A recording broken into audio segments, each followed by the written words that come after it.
자, 2021년 1월의 둘째 주일입니다. 오늘도 예배 드리시기 위해서 각 처소에서 또 하나님과 깊은 또 교제와 만남과 또 성령의 임재를 구하며 나오는 모든 성도분들을 축복하고 환영합니다. 우리 다 같이 사도신경 고백하시겠습니다. 전능하사 천지를 만드신 하나님 아버지를 내가 믿사오며 그 외아들 우리 주 예수 그리스도를 믿사오니 이는 성령으로 잉태하사 동정녀 마리에게 나시고 본디오 빌라도에게 고난을 받으사 십자가에 못 박혀 죽으시고 장사한 지 사흘 만에 죽은 자 가운데서 다시 살아나시며 하늘에 오르사 전능하신 하나님 우편에 앉아 계시다가 저리로서 산자와 죽은 자를 심판하러 오시리라. 성령을 믿사오며 거룩한 공회와 성도가 서로 교통하는 것과 죄를 사하여 주시는 것과 몸이 다시 사는 것과 영원히 사는 것을 믿사옵나이다. 아멘. 사랑의 하나님 아버지, 오늘도 주님 앞에 나와 우리의 마음과 우리의 영혼을 드리기를 원합니다. 하나님을 갈망하고 하나님을 사모하는 마음도 있고 또한 세상의 풍파와 시련 속에서 아파하며 신음하며 또 주님을 부르짖는 마음도 있을 것입니다. 우리의 마음이 주님도 바라보지만 우리를 두렵게 하는 많은 일들 가운데 하나님을 또 바라보지 못하고 세상을 바라보는 연약한 마음도 있습니다. 그러나 주님 이 시간에 우리의 흩어지고 분산된 마음을 오로지 하나님 한 분을 바라보며 그 음성에 청종하며 하나님의 뜻하신 바가 이루어질 수 있도록 오늘 이 시간만큼은 우리 자신을 내어드리며 주님 앞에 두 손 들고 나오기를 원합니다. 진지하고 정말 하나님 앞에 진실한 마음으로 이 시간 예배드리는 모든 성도들 가운데 주님 깊이 임재하여 주시길 간절히 바라며 예수님의 이름으로 기도드립니다.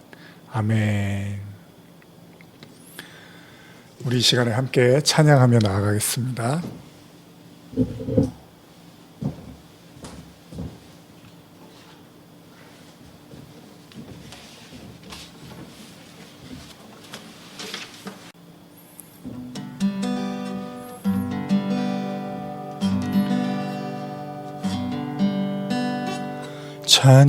찬양하라 내 영혼아, 찬양하라 내 영혼아, 내 속에 있는 것들아 다 찬양하라.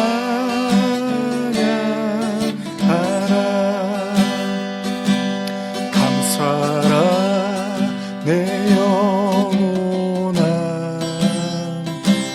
감사라 내 영혼아, 내 속에 있는 것들아 다 감사하라. 기뻐하라 내 영혼아,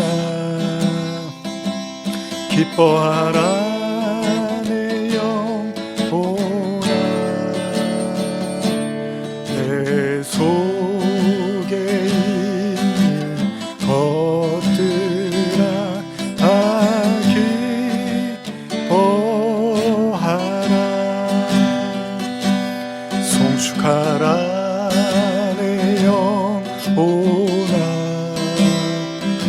송축하라 내 영혼아, 내 속에 있는 것들아 다 송축하라.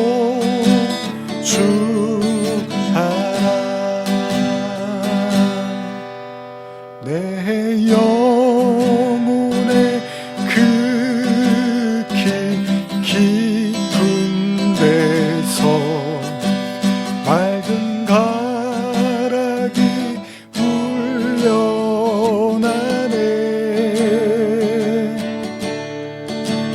하늘 곡조가 언제나 흘러나와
나의 보화를 캐내어 가져갈 자 그 누구랴 안실세.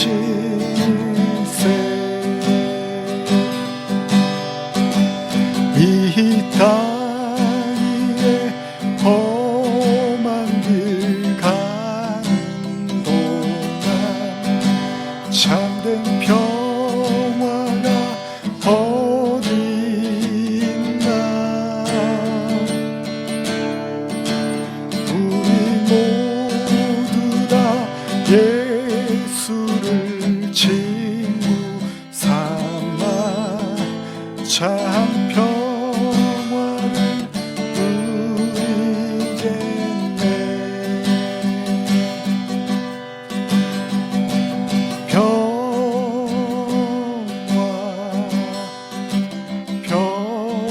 평화로라 하늘 위에서 내려오네.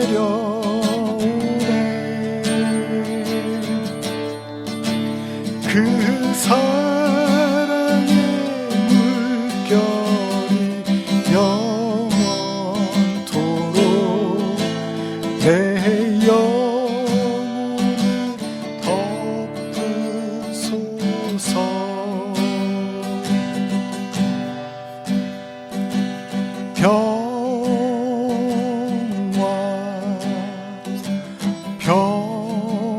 평화로라 하늘 위에서 내려오네.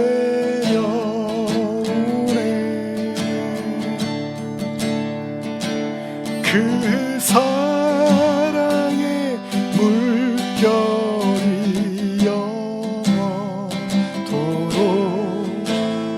내 영혼을 덮으소서.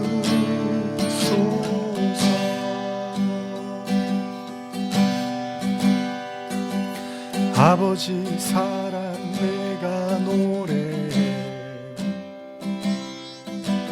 아버지 은혜 내가 노래해.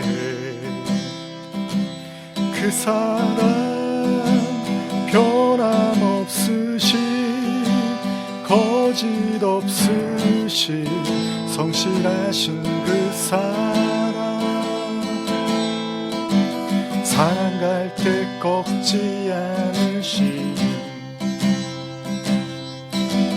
꺼져가는 등불 끄지 않는 그 사랑. 변함없으신 거짓 없으신 성실하신 그 사랑.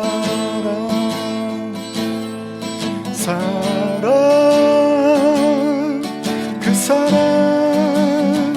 날 위해 죽으신 날 위해 다시 사신 예수 그리스도. 다시 오실 그 사랑.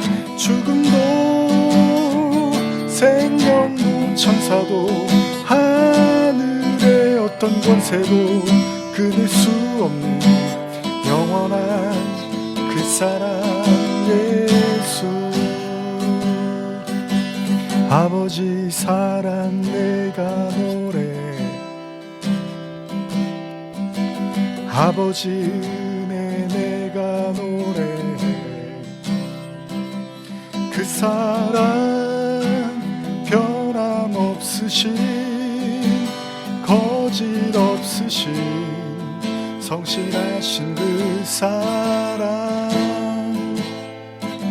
사랑갈 때 꺾지 않으시는 꺼져가는 등불 끄지 않는 그 사랑. 변함없으신 거짓 없으신 성실하신 그 사랑.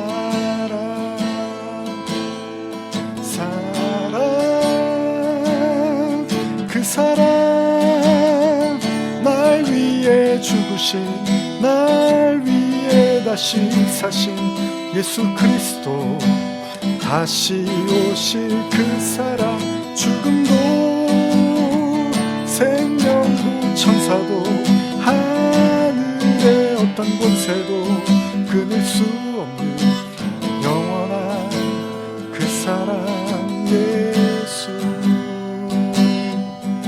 사랑,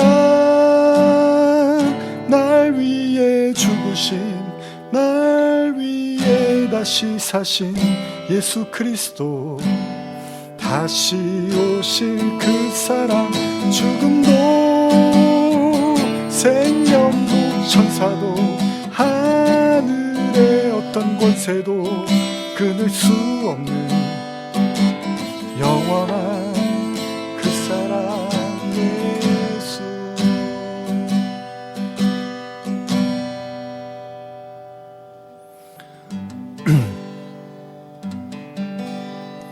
우리 말씀 듣기 전에 우리 함께 기도했으면 좋겠습니다.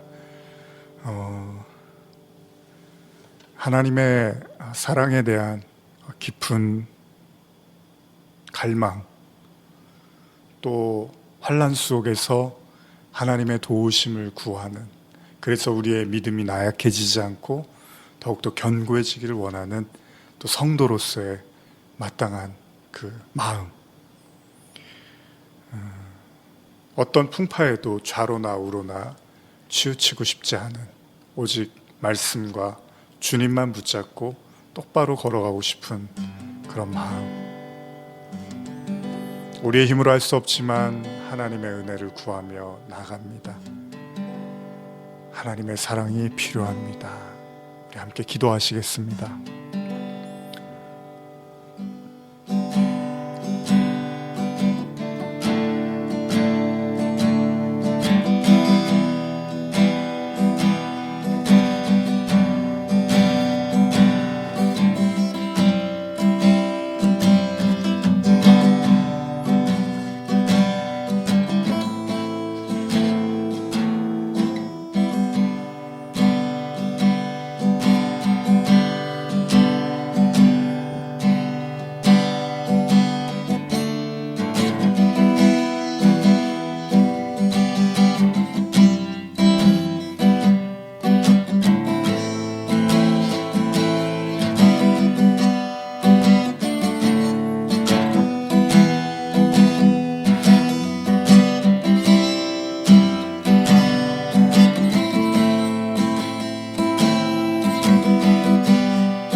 그 사랑, 날 위해 죽으신, 날 위해 다시 사신 예수 그리스도, 다시 오실 그 사랑, 죽음도 생명도 천사도 하늘의 어떤 권세도 끊을 수 없는 영원한 그 사랑 예수.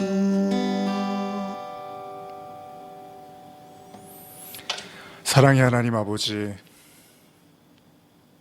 끊을 수 없고 변하지 않고 바뀌지 않는 영원한 주님의 사랑을 우리 마음속에 품게 하시고, 어떤 환난과 어려움 속에서도 아버지 사랑을 노래할 수 있는 믿음을 허락하여 주시옵소서.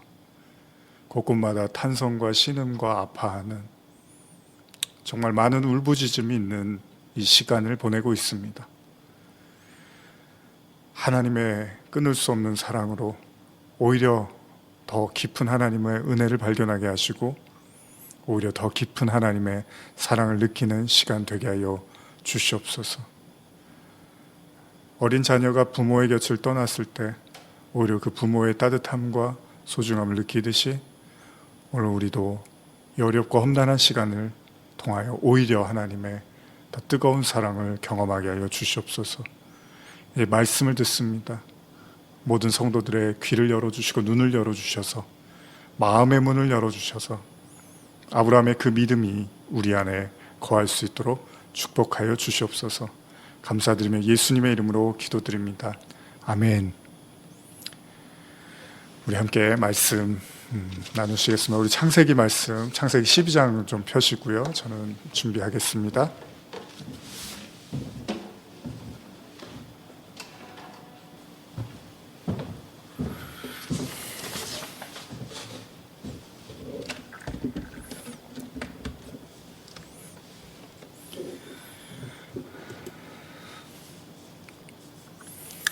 자, 우리 오늘 함께 나누고자 하는 말씀은 지난주에 이어서 창세기 12장, 오늘은 10절 말씀 먼저 함께 읽고 그리고 계속해서 말씀을 이어가고자 합니다. 지난 시간에 이어서 아브라함 그 믿음의 여정 두 번째 시간입니다. 창세기 12장 10절 말씀 우리 함께 같이 읽어보겠습니다. 시작. 그 땅에 기근이 들었으므로 아브라함이 애굽에 거류하려고 그리로 내려갔으니 이는 그 땅에 기근이 심하였습니다. 우리는 지난 시간부터 믿음의 조상 아브라함을 통해서 그 신앙의 여정을 되짚어보면서 오늘날 우리를 비춰보고자 아브라함 그 믿음의 여정이라는 제목으로 설교를 시작했습니다. 그렇습니다. 하나님은 아브라함이라는 사람을 찾아가셨고요. 그에게 복을 주시겠다고 말씀하십니다. 그러나 한 가지 조건이 있었습니다. 그것은 그가 벗을 삼고 있었던 본토 친척 아비집을 떠나라는 것이었습니다. 물론 이 사실이 아브라함에게 쉬운 결정은 아니었죠. 그러기도 그런 것이 아브라함은 아직 하나님이 누구신지조차도 잘 모르는 그런 시점에서 하나님의 말씀을 따라야만 했던 거죠. 그런 그에게 모든 걸 버리고 주님을 따르라는 말씀은 결코 가볍지가 않습니다. 그럼에도 불구하고 그는 결정을 합니다. 그리고 마침내 가나안 땅에 이르게 되죠. 그에게 하나님의 축복이 약속의 땅 가나안. 이제 하나님은 그를 믿음의 조상으로 세워가실 겁니다. 이제 하나님은 그에게 약속하신 그 모든 일을 행하실 것이 틀림없다고 생각합니다. 그런데 오늘의 본문은 지난 또 한 주 동안에 묵상을 하셨는지요?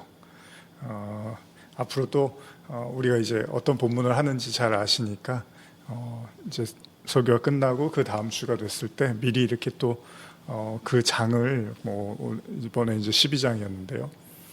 이렇게 한번 쭉 읽어보시고 또 묵상하시면서 이렇게 설교를 들으시면 훨씬 더 은혜가 되시지 않을까 생각을 해봅니다. 그렇습니다. 아브라함이 기대에 차고 이제 하나님이 나를 축복하시겠구나. 내가 가나안 땅에만 가면 모든 게 이제 수월하겠구나라고 그렇게 하나님의 명령에 순종해서 들어간 약속의 땅 가나안에서요. 어떤 일이 일어나냐면 기근이 찾아옵니다. 아마도 가나안 땅은 건기와 우기가 명확히 구분이 되는 곳이라고 합니다.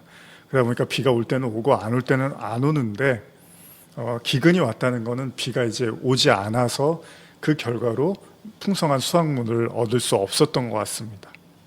결국 아브라함도 기근을 피해갈 수는 없었던 걸로 보입니다. 다시 말하면 하나님의 약속을 믿고 가나안에 내려왔지만 결국 먹고 사는 문제로 인하여 아브라함이 가나안에 머무는 것을 보류해야 되는 상황이 오고 만 거죠. 결국 아브라함은 가나안을 떠나 애굽으로 내려가게 됩니다. 사실 성경에는요, 명확하게 나타나고 있지는 않지만 보편적으로 우리가 이 구절을 볼 때마다 생각하는 것이 아브라함이 하나님께 묻지 않고 혹은 하나님이 원치 않았음에도 애굽으로 간 것이라고 생각을 하게 됩니다. 그러기도 그런 것이요. 성경에서 애굽은 세상 혹은 하나님에게 반하는 세계를 의미할 때, 상징할 때 애굽이라는 말을 쓰잖아요. 물론 우리가 아브라함의 입장에 되어보지는 않았기 때문에 쉽게 아브라함을 정죄하거나 판단하기는 쉽지 않습니다. 왜냐하면 기근이 와서 아브라함이 가나안을 떠난 그거를 이렇게 쉽게 우리가 말할 수는 없잖아요. 다만 우리가 이 상황에서 볼 수 있는 건 최소한 애굽은 하나님이 머무르라고 했던 약속의 땅은 아니었어요.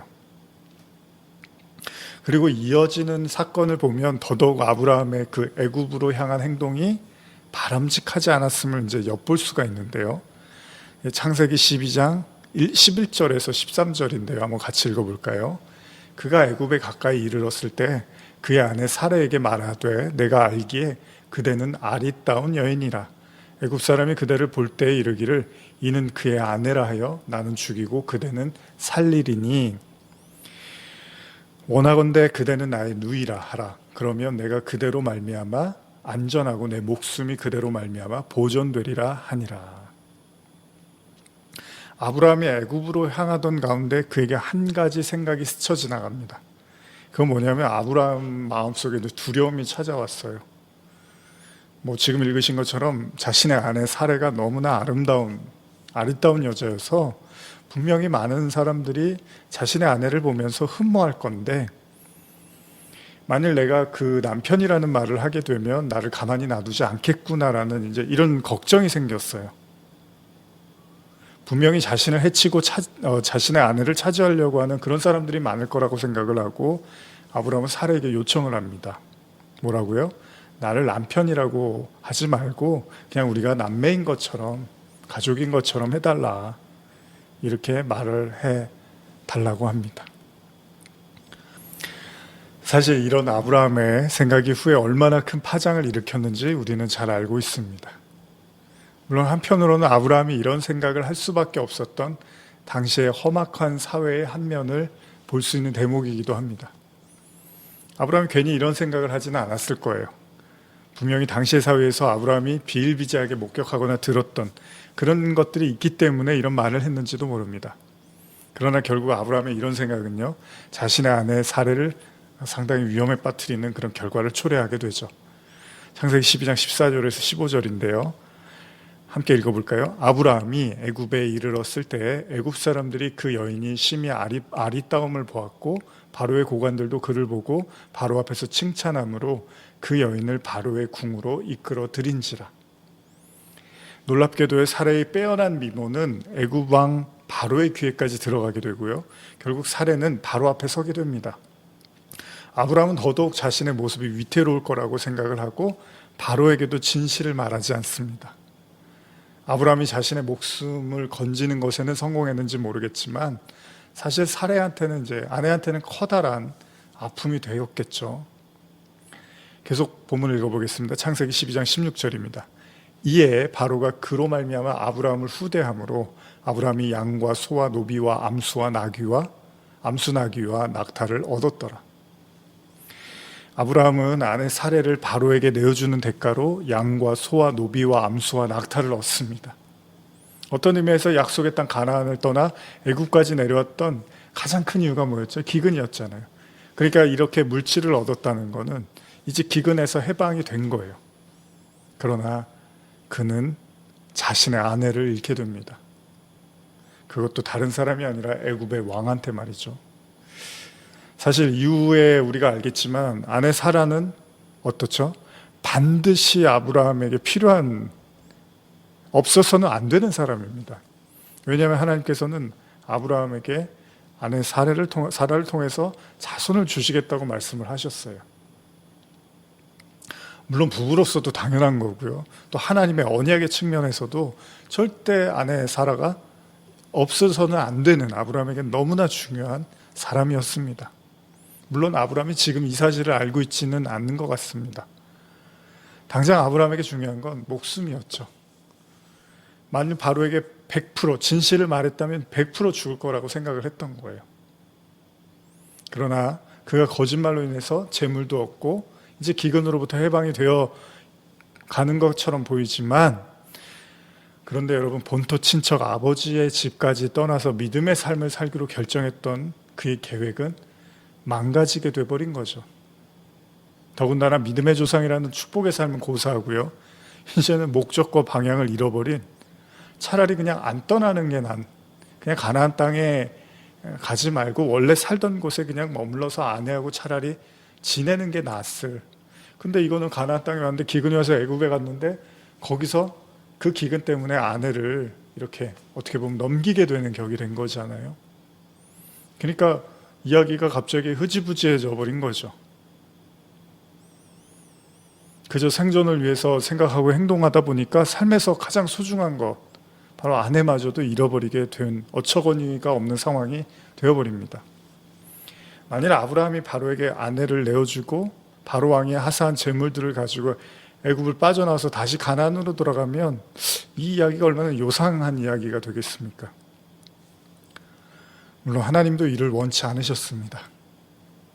이건 하나님의 계획에 반하는 일입니다. 사실 이 모든 것의 출발은요, 가나안의 기근이었고 더 엄밀히 말하면 아브라함이 살아남기 위한 거짓말이었잖아요. 이 거짓말 때문에 이 일들이 벌어진 거잖아요. 하나님은 아브라함에게 이렇게 아브라함이 거짓말해서 이렇게 흐트러지고 망가져버린 계획을 다시 잡으시게 되죠. 창세기 12장 17절에서 20절인데요. 한번 같이 읽어볼까요? 여호와께서 아브라함의 아내 사레의 일로 바로와 그 집에 큰 재앙을 내린지라. 바로가 아브라함을 불러서 이르되 내가 어찌하여 나에게 이렇게 행하였느냐? 내가 어찌하여 그를 내 아내라고 내게 말하지 아니하였느냐? 내가 어찌 그를 누이라 하여 내가 그를 데려다가 아내를 삼게 하였느냐? 내 아내가 여기 있으니 이제 데려가라 하고 바로가 사람들에게 그의 일을 명하매 그들이 그와 함께 그의 아내와 그 모든 소유를 보내었더라. 하나님께서 바로에게 어떤 재앙을 내리셨는지는 자세하게 알 수는 없는데요. 그런데 충분히 바로가 깨달을 만큼의 어떤 벌을 주신 것 같아요. 그래서 바로가 이제 알게 된 거죠. 이 여인이 아브라함의 처라는 걸 알게 된 거죠. 너무나 당황하고 화가 난 바로는요, 아브라함을 불러서 이렇게 말을 하는데요. 제가 현대어로 한번 창세기 12장 18절 19절 읽어드리겠습니다. 그러자 바로가 아브라함을 불러들어 말했다. 아니 내가 내게 어쩌자고 이렇게 한단 말이냐? 저 여인이 내 아내란 말을 왜 하지 않았느냐? 저 여인이 내 누이라고 말했기 때문에 내가 저 여인을 아내로 맞아들이려고 한 것이 아니냐? 내 아내가 여기 있다. 어서 데리고 나가거라. 어쩌면 기근이 찾아와서 가나안을 벗어나 애굽으로 온 것은 우리도 이해를 할 수 있습니다. 워낙 목구멍인 포도청인지라 누구나 다 이 가나안과 배고픔이 찾아오면 어쩔 수가 없습니다. 그러나 바로를 진짜 화나게 한 건 뭐죠? 아브라함의 거짓말이었습니다. 왜 거짓말을 했냐는 거예요. 이전에도 이 부분에 대해서 제가 잠깐 나누었지만요. 아브라함은 사실 아내한테도 이미 큰 실망을 준 겁니다. 그런데 애굽 왕 바로에게도 굉장히 큰 실망을 주게 된 거죠. 그러나 또 뒤집어 생각해 보면 과연 아브라함이 진실을 말했다면 그를 살려줬을까라는 생각도 사실 듭니다. 그런데 여기서 우리가 한 가지 생각할 게 있습니다. 사실 우리는 알고 있죠. 무엇을 알고 있습니까? 아브라함이 진실을 말했다 하더라도 죽지 않았을 걸 우리는 알고 있습니다.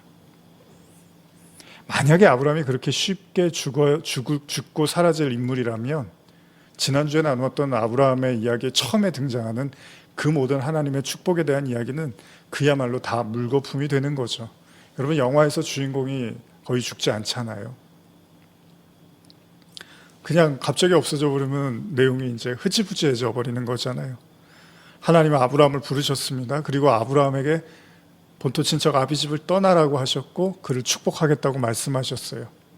그런데 이제 그 일이 이제 막 시작도 제대로 안 되는 시점에서 아브라함이 거짓말 하나 잘못했다고 그냥 다 그 계획이 흐트러진다거나 아니면 아브라함이 말 한마디를 해갖고 아브라함이 목숨을 잃거나 이런 일들이 쉽게 일어날 수는 없겠죠.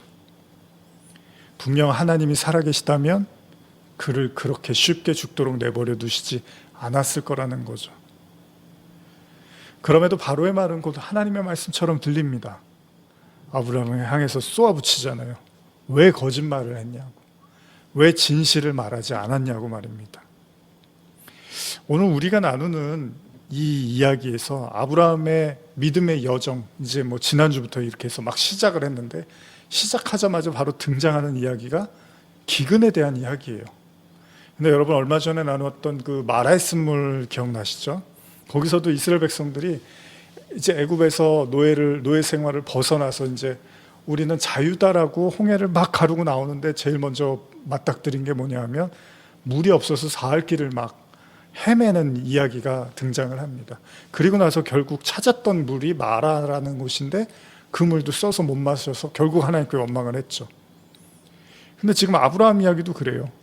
이제 그 원대한 하나님의 약속을 붙잡고 집을 떠나서 이제 약속의 땅에 들어갔어요. 이제 모든 게 다 끝이겠구나, 복 받을만 남았겠구나라고 생각하는 이 시점에서 기근이 찾아오고 애굽에 내려가고 심지어는 아내까지 빼앗기고 이제는 애굽 왕에게 왜 거짓말했냐는 책망도 듣는 참 비겁한 사람이 돼버렸다는 겁니다. 자, 이 이야기에서 하나님은 무엇을 말씀하시고 싶었을까요?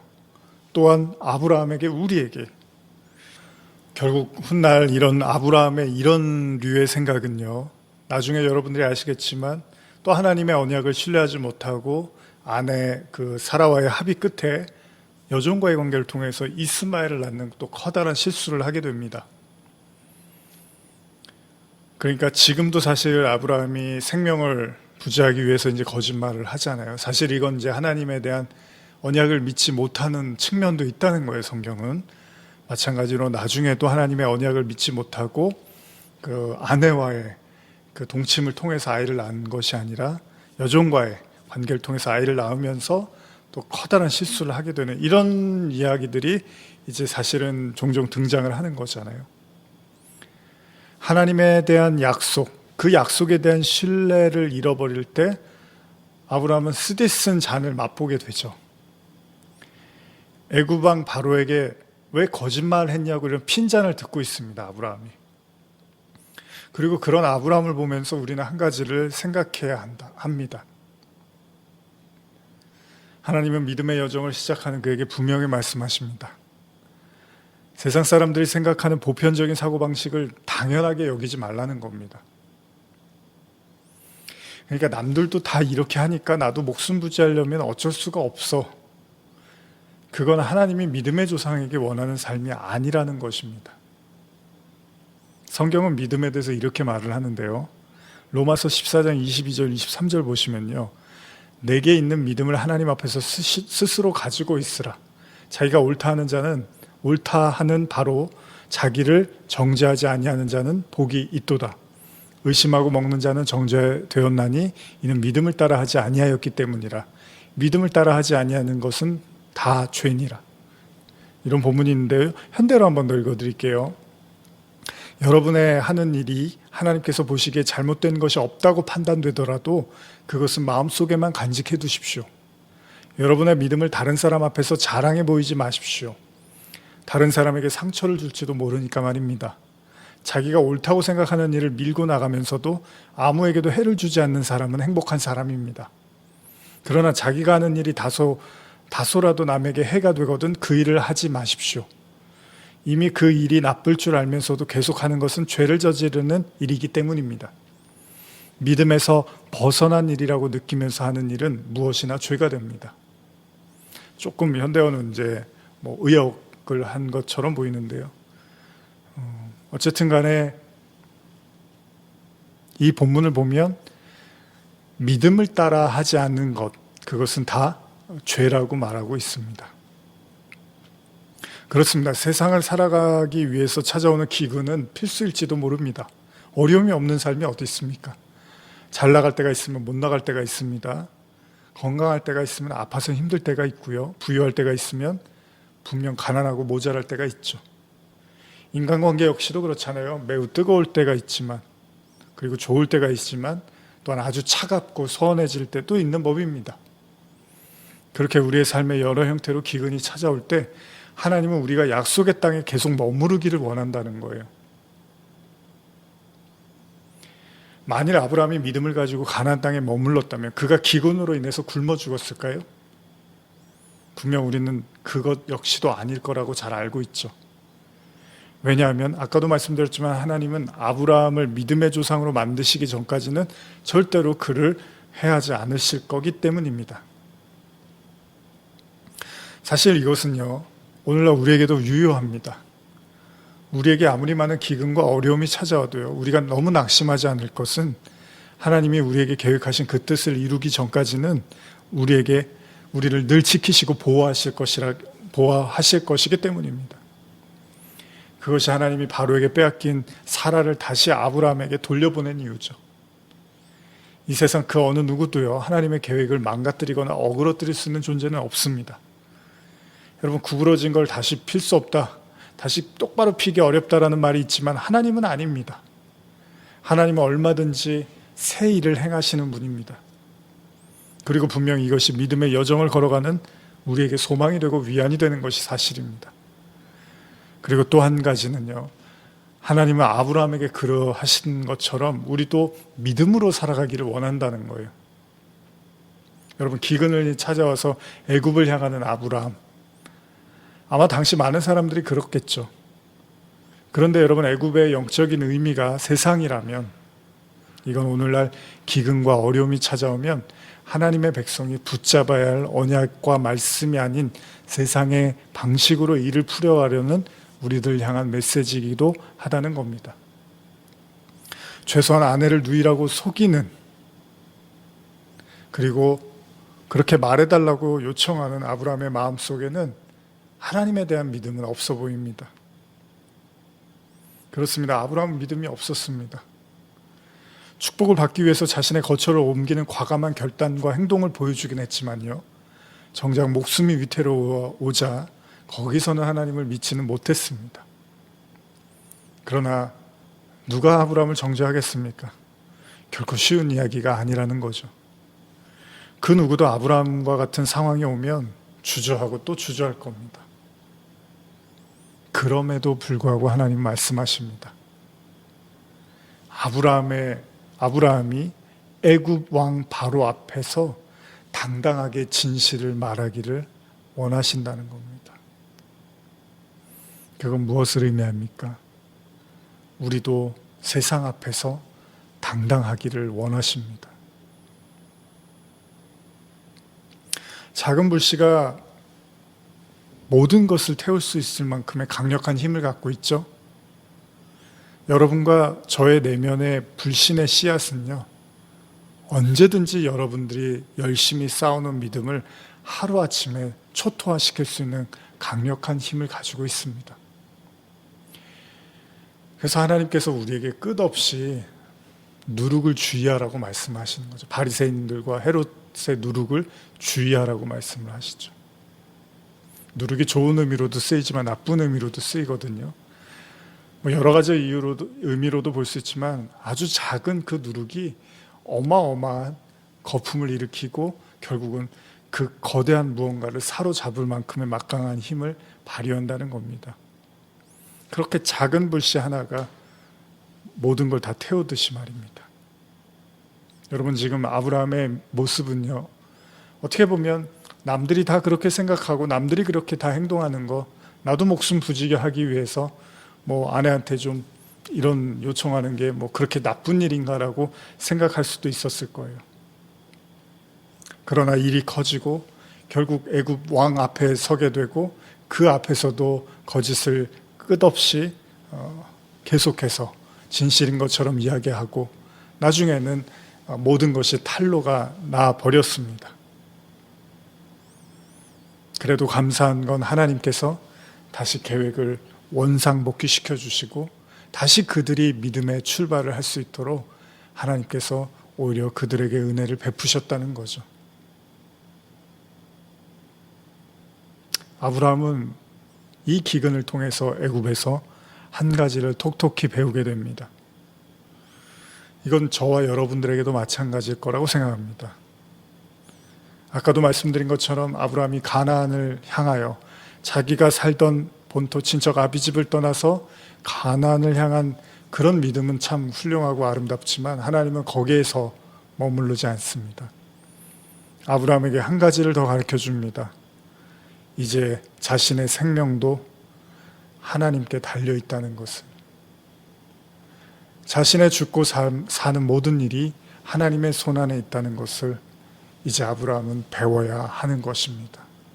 그 이야기는 역으로 무엇을 의미합니까? 어떠한 위기의 순간이 찾아와도 하나님을 잊지 말라는 것입니다. 세상 사람들이 세상의 방법으로 하나님이 없이 그들의 삶을 영위하고 방어하고 쌓아나가려고 할 때 하나님의 사람은 오로지 하나님께 모든 것이 달려있음을 인정하며 그 주권 속에서 당당하게 세상을 향하여 걸어가라는 것입니다. 그렇습니다. 진정 하나님의 사람은 오직 믿음으로 사는 겁니다. 믿음으로 하지 않는 것, 그것이 죄라고 성경이 말하고 있습니다. 오늘 저와 여러분들의 사소한 삶의 모든 일들과 문제들 속에 하나님을 믿고 걸어가십시오. 물론 하나님이 우리의 실수와 실패와 우리의 모든 연약함도 책임져 주시지만 동시에 하나님은 우리가 믿음으로 살아가기를 원하시고, 그리할 때 우리가 두려움으로부터 조금씩 벗어나 하나님과 동행하는 기쁨을 누릴 줄 믿습니다. 자, 우리 이 시간에 오늘 말씀을 기억하시면서 잠깐 우리 찬양 부르고 말씀을 생각하며 잠깐 기도하며 축도로 모든 예배를 마치고자 합니다. 아무쪼록 계속해서 우리가 가정에서 또 온라인 통해서 예배드리고 있는데요. 지금 수요일은 이제 또 다른 채널에서 말씀을 계속 업데이트하고 있습니다. 사무엘상 강해와 아울러서 또 이전에 했던 설교들을 다시 재편집해서 매주 수요일마다 설교를 들으실 수 있습니다. 자세한 사항은 주일 예배 영상 아래 그 설명하는 곳에서 여러분들이 확인하실 수 있고요. 어디에 계시든지 항상 말씀과 함께 동행하시면서 또 오늘 본문의 말씀처럼 우리의 모든 연약함, 실수, 그런 모든 것들 속에서 하나님이 또 다시 일으켜 주시는 은혜를 경험하시는 그런 시간들 되시기를 축복합니다. 우리 같이 찬양 부르는 시간을 갖겠습니다.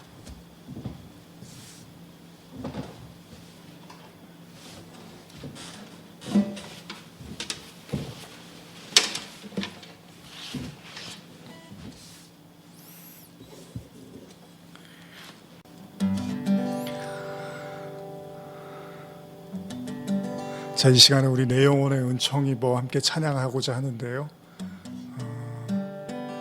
기도하셔도 좋고 찬양하셔도 좋고요. 오늘 말씀을 기억하시면서 우리가 두려움보다는 믿음으로 걸어가는 그런 하나님의 사람 되기를 원하는 마음으로 우리 찬양하시고 또 기도하며 잠잠한 가운데 나가겠습니다. 내 영혼이 은총 입어 중한 죄짐 벗고 보니 슬픔 많은 이 세상도 천국으로 와도다. 할렐루야 찬양하세. 내 모든 죄 사함받고 주 예수와 동행하니 그 어디나 하늘나라. 주의 얼굴 뵙기 전에 멀리 뵈던 하늘나라 내 마음속에 이루어지니 날로 가깝도다. 할렐루야 찬양하세. 내 모든 죄 사함받고 주 예수와 동행하니 그 어디나 하늘나라.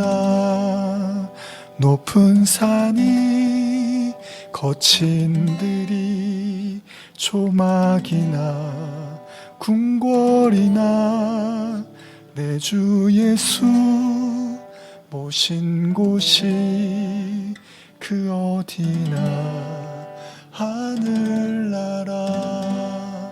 할렐루야 찬양하세.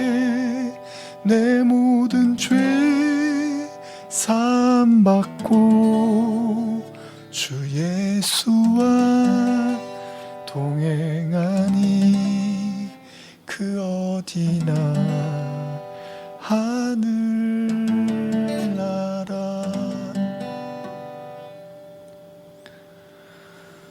하나님 아버지, 아브라함에게 찾아온 첫 번째 시련, 그는 어려움 앞에서 자신의 연약함을 드러냈습니다.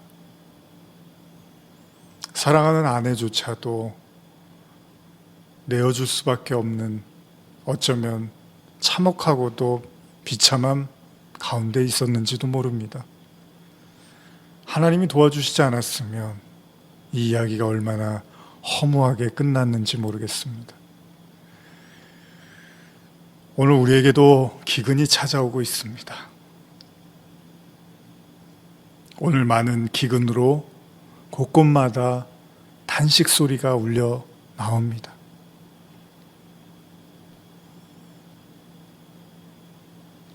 어쩌면 우리 스스로가 자괴감과 비참함 속에서 또한 그 연약함 속에 처절하게 눈물을 흘리며 애통하는 자들이 많이 있을 줄 압니다. 하나님의 도우심이 필요합니다. 그저 우리의 이 시간을 지내는 많은 성도들의 삶이 그저 비통함과 끝없는 슬픔을 안고 그렇게 그냥 흘러가는 것이 아니라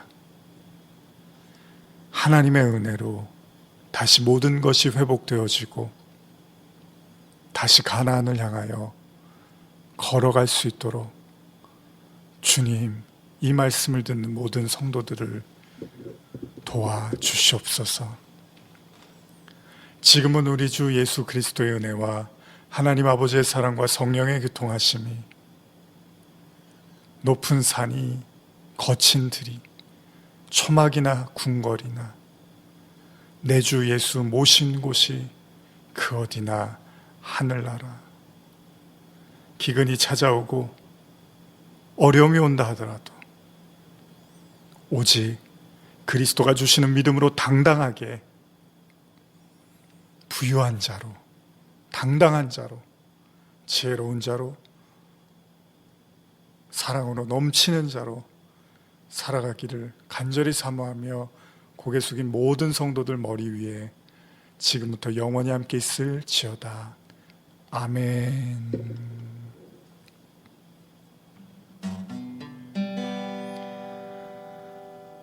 주 예수와 동행하니 그 어디나 하늘나라. 주 예수와 동행하니 그 어디나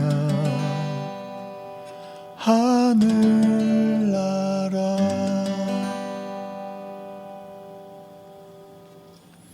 한 주간도 주님과 동행하시고 믿음으로, 모든 일을 믿음으로 걸어가시기를 축복합니다. 다음 주일에 건강한 모습으로 뵙기를 소원합니다.